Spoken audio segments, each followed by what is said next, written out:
भगवान शिव की महिमा अपरंपार है। शिव जी को भोले भंडारी भी कहा जाता है।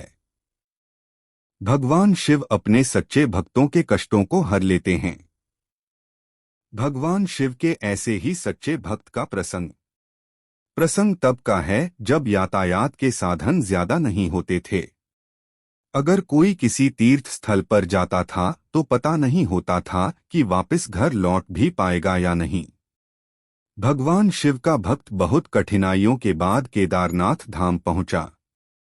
जब वह वहां पहुंचा तो मंदिर के पुजारी जी मंदिर के कपाट बंद कर चुके थे।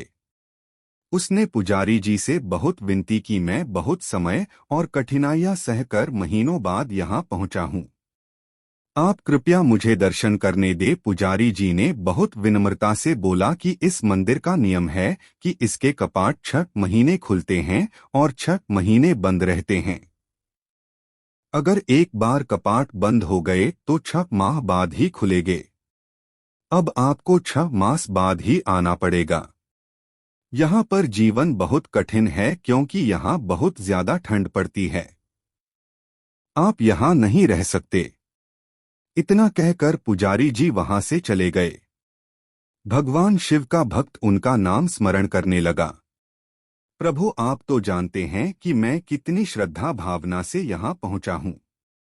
रास्ते में आने वाली कठिनाइयों के बाद भी मेरा मन विचलित नहीं हुआ था क्योंकि मेरे मन में आपके दर्शन की लालसा थी। उनके आंखों से अश्रुधारा बह रही थी। उसे भूख और प्यास भी लगी थी। कुछ समय पश्चात वहां पर एक साधु बाबा आए। उन्होंने उसका हालचाल पूछा। शिव भक्त ने अपनी सारी व्यथा उनको सुना दी।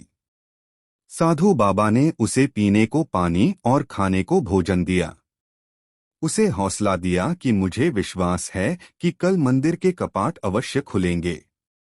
साधु बाबा से बात करते करते कब शिव भक्त को नींद आ गई उसे पता ही नहीं चला। सुबह जब सूर्य के प्रकाश से उसकी नींद खुली तो क्या देखता है कि पुजारी जी पूरी मंडली के साथ मंदिर के कपाट खोल रहे थे। वह पुजारी जी के पास गया और कहने लगा कि आप तो कहते थे कि कपाट 6 मास बाद खुलेंगे। पंडित जी को उस भक्त का स्मरण आया कि इसने मुझसे कपाट खोलने की विनती की थी। पंडित जी ने कहा, मैं तो 6 मास के बाद ही आया हूँ। फिर शिव भक्त ने पंडित जी के जाने के बाद एक साधु बाबा से मिलने का पूरा प्रसंग सुनाया। पूरा वृतांत सुनकर पुजारी जी स्तब्ध थे। कोई 6 मास तक बिना किसी साधन के इस ठंड में कैसे जीवित रह सकता है। पुजारी जी उस भक्त के चरणों में गिर गए। वह कहने लगे कि कितने वर्ष बीत गए मंदिर में सेवा करते, लेकिन कभी प्रभु के दर्शन नहीं कर पाया। लेकिन तुम्हारी आस्था सच्ची थी। तुम्हारी करुण पुकार सुनकर भगवान शिव न केवल स्वयं तुम्हें भोजन और पानी देकर गए बल्कि भोलेनाथ ने 6 मास के कालखंड को योग माया से एक रात्रि में समाप्त कर दिया।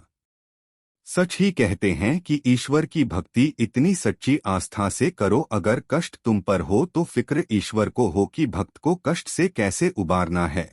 अगर वीडियो पसंद आया तो वीडियो को लाइक करके चैनल को सब्सक्राइब कर लीजिए क्योंकि इस चैनल पर आपको ऐसे ही वीडियो मिलते हैं।